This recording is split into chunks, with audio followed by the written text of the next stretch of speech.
Okay, so I'm gonna make some wax with topping. I've already added a little bit of fragrance oil to give it a creamy scent.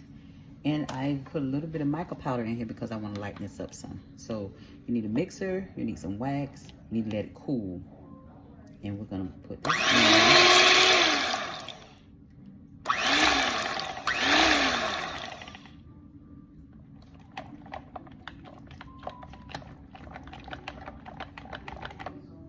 It's still a little warm.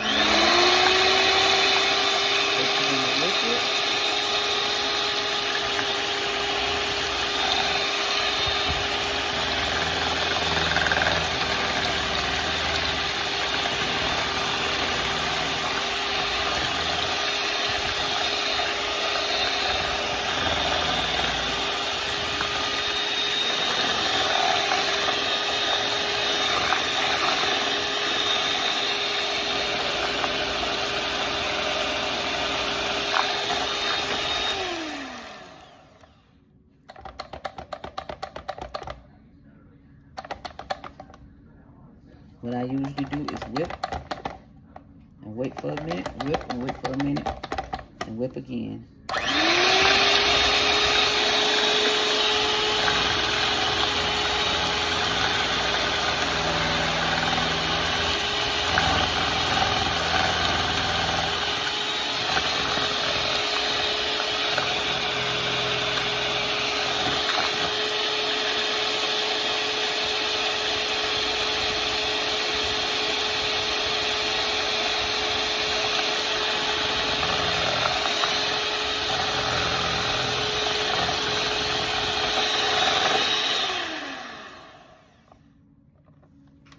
And the little bit of mica powder lightens up, which is what I wanted.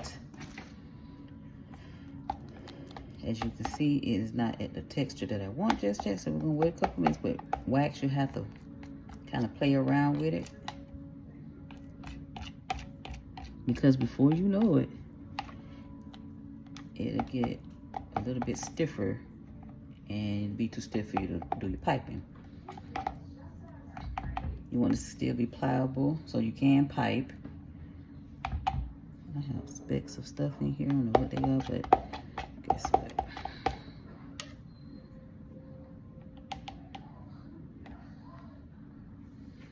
And I'm gonna whip this again.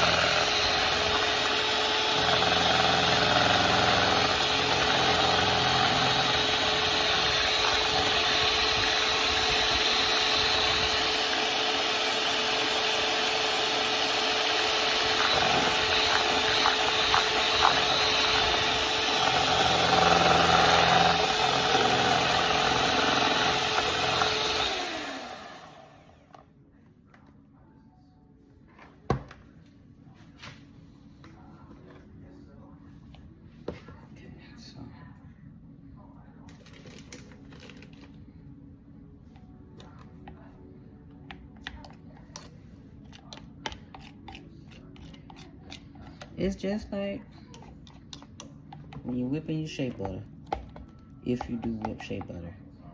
This consistency is still too watery. If I was doing pudding or something, this would be a great consistency. But I am not. I am doing whip topping. So we'll have to go in again.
we are getting there.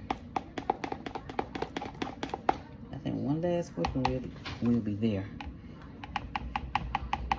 You can always use a hand mixer that you got from the thrift store, or you have to hand.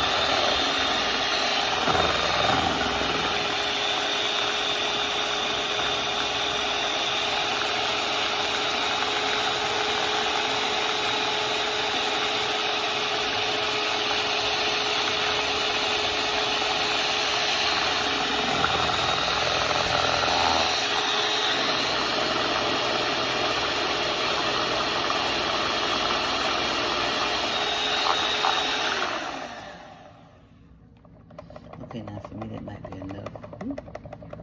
Should do like that on top of the cupcake. This topping we're making is going to be for a strawberry crunch cupcake. So I'm going to pop these out. Because for one, I'm not going to whip anymore, and for two, whoever said candle making was not messy told you a fib. It is totally messy. Wax everywhere. Okay, we're gonna put that there for a moment. I just didn't want to need that wax on there like that. And I'm gonna.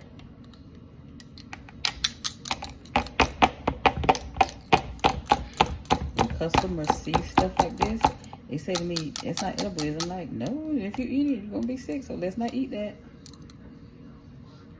Which means you did a good job in recreating that look. And there is your whipped topping. I'm gonna put it in a piping bag. If you don't, I got these from Dollar Tree. If you don't have a piping bag, I can't find my tips, but that's okay. You can use a ziplock bag. So let's pour this in here before it gets too stiff.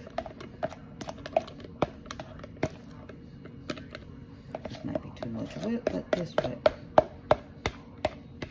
if I have to, I can always use it for something else. Let's just leave it right there.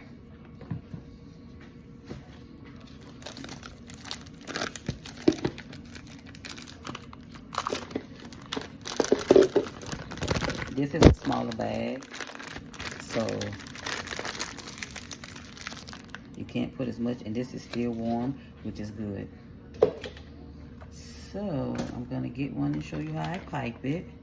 I am not a professional piper, so let's not talk about my piping skills. I am not a baker, I'm not a decorator, none of that. I'm just a candle maker that's showing you what I know.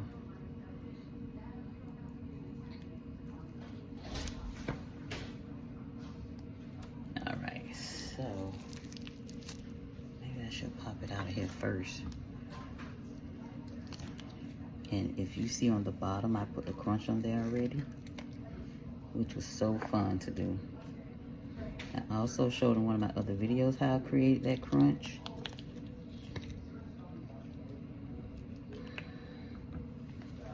All right. Let's see if we can do some decent piping where it won't look crazy.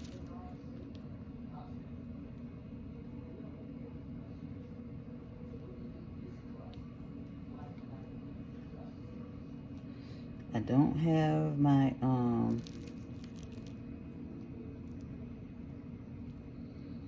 you can pipe however you want. I do not have my piping, things. I don't know where they are. I have some.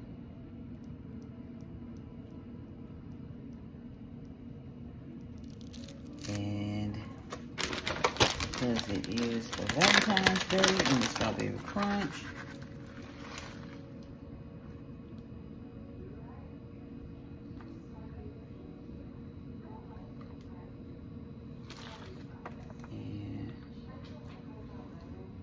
we're gonna put a strawberry on top. You can put a little bit more crunch if you want. It's all on the look that you're going for. This came out way better than I would have predicted. And this is my first time doing this. And just to make sure this sticks, I'm gonna push this down in this a little bit, because this wax is gonna harden and I don't want the crumbles falling everywhere. But that's how I did these. I'm gonna finish piping the rest of these, and then I'll take photos and let you see what the finished results looks like. So I hope this was helpful. I hope it inspired someone. I tried to make it easy because candle making is no joke. So I'll see you guys in the next video. Later.